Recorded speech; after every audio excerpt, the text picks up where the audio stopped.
Hello বন্ধুরা, কেমন আছো সবাই? আমি আজকে আবারও একটি ভিডিও নিয়ে চলে এসেছি। আজকে সেই যে কেটে দেখিয়েছিলাম সব্যসাচী ব্লাউজটি, আর আজকে আমি সেটি স্টিচিং করব। প্রথমে দেখো পেছন পাটটির সঙ্গে লাইলিন জুড়ে নিচ্ছি, সম্পূর্ণ দিক দিয়ে একটি করে সেলাই দিয়ে নেব।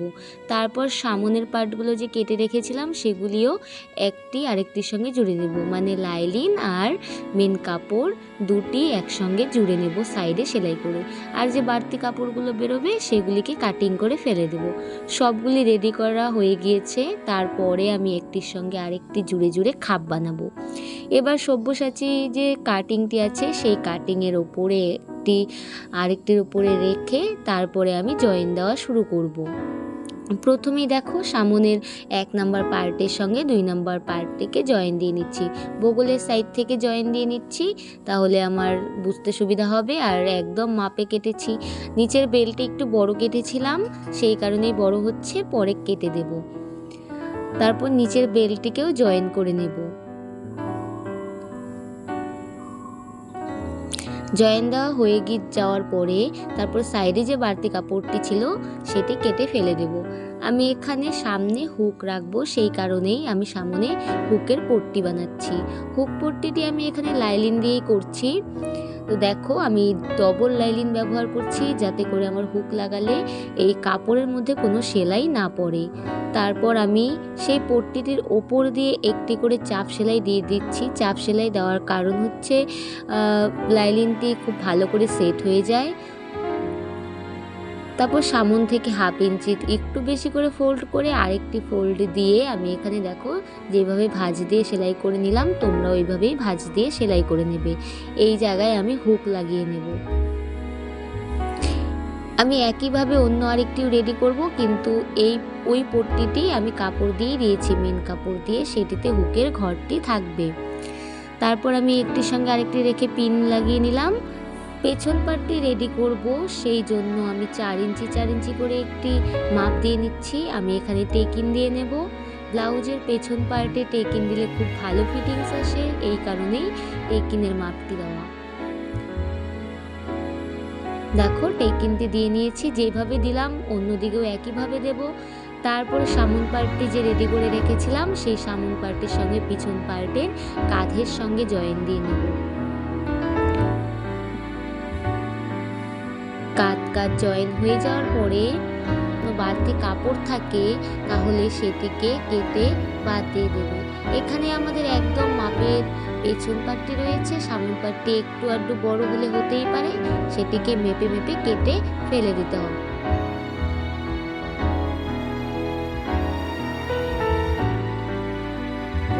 তারপর আমি হাতা জয়েন দিয়ে নেব। এখানে আমি হাতা রেডি করে রেখেছিলাম, একইভাবে মাঝখান থেকে লাগানো শুরু করলাম, যাতে করে হাতাটা সরে না যায়, হাতার মাঝখানটা মাঝখানেই থেকে যায়।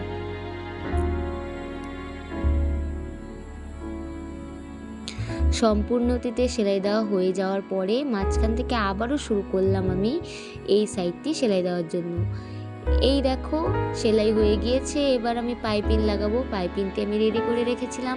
তোমাদের যদি পাইপিং রেডি করতে তোমরা যদি না পারো, তাহলে আমি পাইপিং রেডি করার ভিডিও দিয়ে দিয়েছিলাম অনেক দিন আগে, তোমরা দেখে নিও। তারপর আমি এখানে পাইপিংটি সেট করব। পাইপিং সেট করার জন্য আমি আবারও সিঙ্গেল চাপ ব্যবহার করছি, তোমরাও সিঙ্গেল চাপ ব্যবহার করো। পাইপিং সিঙ্গেল চাপ দিয়ে লাগালে খুব ভালো হয়, একদম চেপে চেপে সেলাই আসবে, একটুকু বাড়তি থাকবে না। পুরোটিতে পাইপিংটি সেট করে নেব।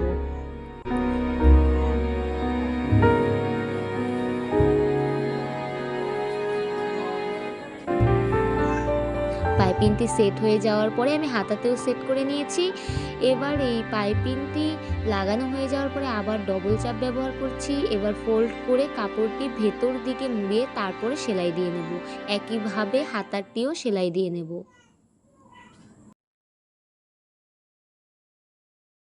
হাতাটিও সম্পূর্ণ সেলাই দেওয়া হয়ে গিয়েছে। এবার আমি সাইড দিয়ে একটি সেলাই দিয়ে নেব। এখানে আমি 1/2 ইঞ্চির মতন বা 2 সুতের মতন সেলাই দিয়ে নেব। এটি একটি এমনি সেলাই। তারপর আমি ফিটিংসের সেলাই দেব। এটি দিয়ে নেব কারণ নিচে আমি পট্টি লাগাবো। এখন নিচ পট্টি দেওয়ার সুবিধার জন্য আমি এই সাইডে জয়েন্টটি দিয়ে নিচ্ছি, যাতে আমি নিচ পট্টি দেওয়ার সময় পুরো এক জায়গা থেকে শুরু করে আর এক জায়গায় শেষ করতে পারি, মানে পুরো গোল করে সেলাই করতে পারি। সেই কারণেই এই সাইডে আমি জয়েন্টগুলো দিয়ে নিচ্ছি। দেখো এবার আমি পট্টিগুলো রেডি করে নিলাম। আমার কাছে লাইলিন একটু কম ছিল, সেই কারণেই এত জয়েন্ট পড়েছে। তোমাদের কাছে লাইলিন বেশি থাকলে তোমরা একবারেই কেটে নেবে। তারপর আমি নিচে লাগিয়ে নেব এই পট্টিটি। এই পট্টিটির মাথাটি অল্প ভাঁজ দিয়ে আমি ব্লাউজের সামন দিক থেকে বসানো শুরু করব। আমি হুক পট্টির জায়গা থেকে শুরু করলাম আর হুকের ঘরে গিয়ে শেষ করব।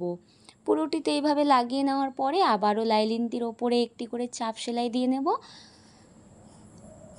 চাপ সেলাইটি সম্পূর্ণ দেওয়ার পরে আমি ভাঁজ করে নিচে আমি পুরোটিতে হেম সেলাই দিয়ে নেব।